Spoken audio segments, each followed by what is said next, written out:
वैध और अवैध का ज्ञान दंगा के बाद, झगड़े के बाद, लड़ाई के बाद, पंगे के बाद ही क्यों होता है? पहले क्यों नहीं पता चलता कि यह अवैध निर्माण है या वैध निर्माण? ये नोट करने की चीज है। एक वीडियो ये दिखाइए कि कोई मुसलमानों का जुलूस गया हो और किसी मंदिर पर उसने चढ़कर झंडा फहराया हो। है क्या एक भी वीडियो? नहीं है। इसने मुफ्ती सलमान अजहरी को सिर्फ इसलिए गिरफ्तार कर लिया था कि उसके शेर जो थे वो भड़काऊ थे। ठीक है, मैं विरोध नहीं कर रहा हूं, मैंने कहीं धरना प्रदर्शन भी नहीं किया। हाँ, आपत्ति तो जताई थी हमने, लेकिन आपने दूसरों को गिरफ्तार क्यों नहीं किया? कौन सी मजबूरी है? क्या आप इन लोगों को गिरफ्तार नहीं कर रहे हैं? इनके बचाव में लोग आ रहे हैं, धरने हो रहे हैं, प्रदर्शन हो रहे हैं। नट इतना बड़ा होता है, बोल्ट 85% होता है, नट 15% होता है। अगर नट को जरूरत से ज्यादा टाइट करोगे तो नट स्लिप हो जाएगा, और अगर नट स्लिप हो जाएगा बोल्ट काम का नहीं बचेगा। किसी भी मिस्त्री से पूछ लेना।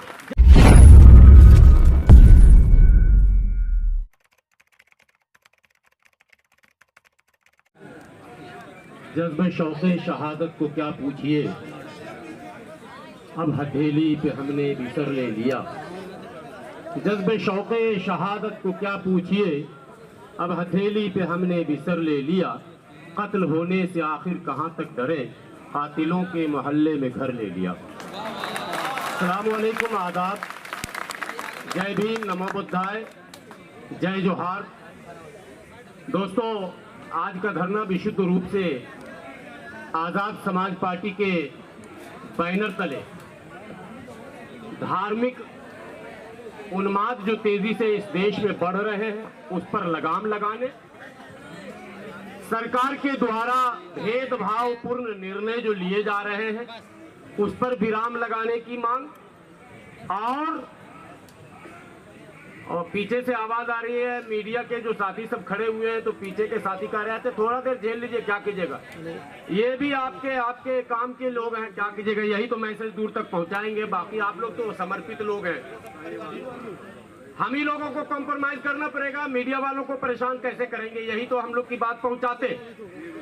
2 मिनट सिर्फ अपनी बात रखूंगा और केंद्र सरकार और उत्तर प्रदेश सरकार से विनती पूर्वक कहूंगा, चूंकि भारत का संविधान और संवैधानिक व्यवस्था, इंडियन डेमोक्रेटिक सेटअप जो है वो पीएम, सीएम और डीएम ये सुपर पावर होते हैं, यही क्रियान्वयन करते हैं, यही आदेश पारित करते हैं और आदेश को लागू भी करवा देते हैं। 2-3 बातें हैं, देश के लोग भी सुने और समाज के लोग भी सुने।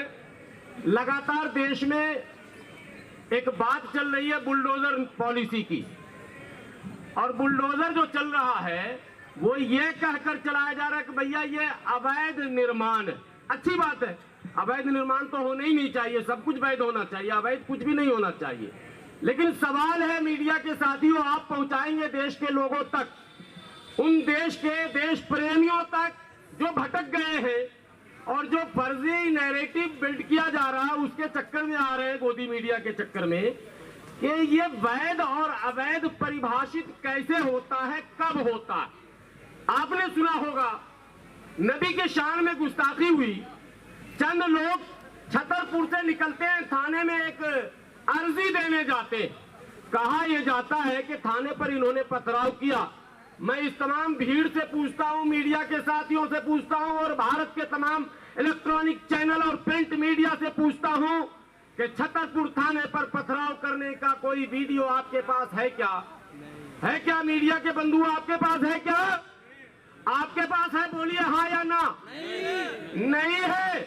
फिर भी हाजी शहजाद समेत कई मकानों पर बुलडोजर चलाए गए, ये कहकर कि चूंकि इन्होंने थाने पर पथराव किया था इसलिए बुलडोज किया जाता। जब सुप्रीम कोर्ट ने पूछा तो कहा जी नहीं, वो तो अवैध निर्माण था। अभी बहराइच में भी आपको खबर मिल रही होगी, 23 घरों पर नोटिस चिपका दिया गया। 23 घर किसके है बताने की कोई जरूरत नहीं है, लेकिन सवाल यह होता है कि वैध और अवैध का ज्ञान दंगा के बाद, झगड़े के बाद, लड़ाई के बाद, पंगे के बाद ही क्यों होता है? पहले क्यों नहीं पता चलता कि यह अवैध निर्माण है या वैध निर्माण? ये नोट करने की चीज है और पहुंचाने की चीज है। ये बिल्कुल फेक नैरेटिव है, भेदभावपूर्ण कार्रवाई है। एक वीडियो वायरल हो रहा चंदौली का, आप लोगों तक भी पहुंचा होगा। चंदौली में एक अल्पसंख्यक समुदाय की हत्या हो रही है, सड़क का आपसी झगड़ा, कोई बड़ा विवाद नहीं है, लेकिन उसकी भौजाई मांग कर रही है कि पहले बुलडोजर चलाओ हत्यारे पर, तब जाकर हम मिट्टी होने देंगे। वहां सुनी नहीं जा रही है। आपने सुना होगा गौतम, कौन गौतम? अमन गौतम, अभी हत्या हुई, जिस पुलिस कस्टडी में हत्या हुई, क्या पुलिस वालों के घर पे चलेगा क्या बुलडोजर? नहीं चलेगा ना।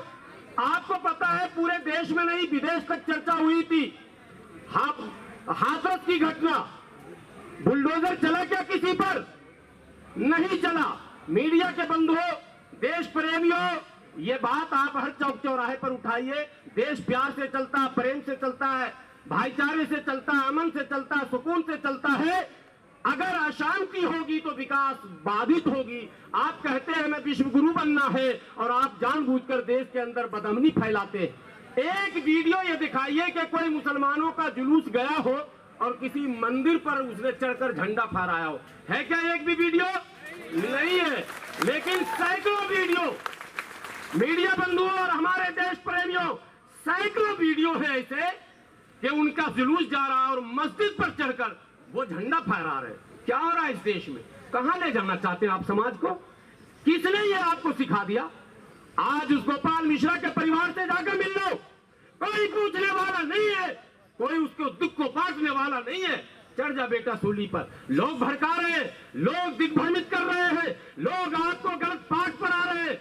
आप किसी भी कीमत पर उनके बहकावे में नहीं आइए। एक बात दलित भाइयों को नोट करना है, क्योंकि दलित मुस्लिम यूनिटी अगर नहीं हुई तो देश बहुत पीछे चला जाएगा, बहुत पीछे चला जाएगा। अगर बढ़कर दलित नेतृत्व सत्ता की तरफ नहीं बढ़ता है और मुसलमान मुफ्ती की तरह उसके साथ नहीं जुड़ता है, तो याद रखना आने वाला दिन आपके नेता को माफ नहीं करेगा, आपके नेता को माफ नहीं करेगा। आप देख रहे हो आरक्षण से चल करके आए हमारे आरक्षण चौधरी जी का स्वागत है। आरक्षण विरोधी आंदोलन कहाँ हो रहे हैं आपको पता है दलित भाई? आपने देख लिया, अभी हमने नहीं किया। बहरहाल मैं कोई सफाई देने नहीं आऊं, दो बात ही रखने थे कि ये जो बुलडोजर चलाया जा रहा बात बात पर, इस पर विराम लगना चाहिए और ये वैध और अवैध की परिभाषा भी सामने आनी चाहिए। एक ये महत्वपूर्ण मुद्दा है। दूसरा मुद्दा है कि हमने कभी आपका अपमान नहीं किया, आपके धर्म गुरुओं का अपमान नहीं किया, आपके किसी भी अवतार के खिलाफ हमने कभी कुछ नहीं कहा। क्या मुसीबत है, आप प्रवचन करने जाते हैं, आप जो है कथावाचक हैं, आप अपने धर्म का जो कुछ भी कहना है कहिए अपने लोगों से। आप दूसरे धर्मों पर आज अभद्र टिप्पणी क्यों करते हैं? इसकी अनुमति कौन देता है और कौन है जो उसके बचाव में सामने आता है? ये प्रचलन बंद होना चाहिए। क्या ये सुनियोजित ढंग से होता है? आपने मुफ्ती सलमान अजहरी को सिर्फ इसलिए गिरफ्तार कर लिया था कि उसके शेर जो थे वो भड़काऊ थे। ठीक है, मैं विरोध नहीं कर रहा हूं, मैंने कहीं धरना प्रदर्शन भी नहीं किया। हाँ, आपत्ति तो जताई थी हमने, लेकिन आपने दूसरों को गिरफ्तार क्यों नहीं किया? कौन सी मजबूरी है? क्या आप इन लोगों को गिरफ्तार नहीं कर रहे हैं? इनके बचाव में लोग आ रहे हैं, धरने हो रहे हैं, प्रदर्शन हो रहे हैं। आपको ये बताना पड़ेगा, दूध का दूध और पानी का पानी होना चाहिए। राजधर्म का आपको पालन करना चाहिए। अगर इस तरह से लगातार वन साइडेड काम होगा तो कोई गाड़ी जो वन साइड चलती है तो वो एक्सीडेंट हो जाती है। वन साइड ड्राइवर लोग होंगे यहाँ पर, लगभग आधे से ज्यादा लोग गाड़ी चलाना जानते हैं। वन साइड अगर कोई गाड़ी चलती है ना तो उसके स्टीयरिंग को बहुत जोर से पकड़ना पड़ता, जरा सा भी स्टीयरिंग ढीला देंगे एक्सीडेंट। तो ये वन साइड सरकार नहीं चल सकती, सरकार को बैलेंस बनाना पड़ेगा। अंतिम एक बात कहूंगा, आप लोगों को बताया जाता है कि योगी जी आए, मोदी जी आए, अब्दुल का नट टाइट कर दिया गया। मैं ये बात इसलिए कहता हूं, मैं अपने बड़े भाइयों को समझाना चाहता हूं। देश के वो बड़े भाई जिनके कांधे पर इस देश का भविष्य है, अगर वो गलत रास्ते पर चले जाएंगे तो हम तो मुट्ठी भर लोग हैं, हम तो 15% है, क्या हम करेंगे आपके साथ? आप जब तुल जाएंगे देश को डुबाने पर तो हम कब तक बचाएंगे भाई? इसलिए एक बात कही जाती है, अब्दुल का नट टाइट कर दिया गया। बोल्ट आपने देखा होगा इतना बड़ा होता, नट इतना बड़ा होता है। बोल्ट 85% होता है, नट 15% होता है। अगर नट को जरूरत से ज्यादा टाइट करोगे तो नट स्लिप हो जाएगा, और अगर नट स्लिप हो जाएगा बोल्ट काम का नहीं बचेगा। किसी भी मिस्त्री से पूछ लेना। जय भीम, नमो बुद्धाय, नमस्कार, अस्सलाम वालेकुम, खुदा हाफिज।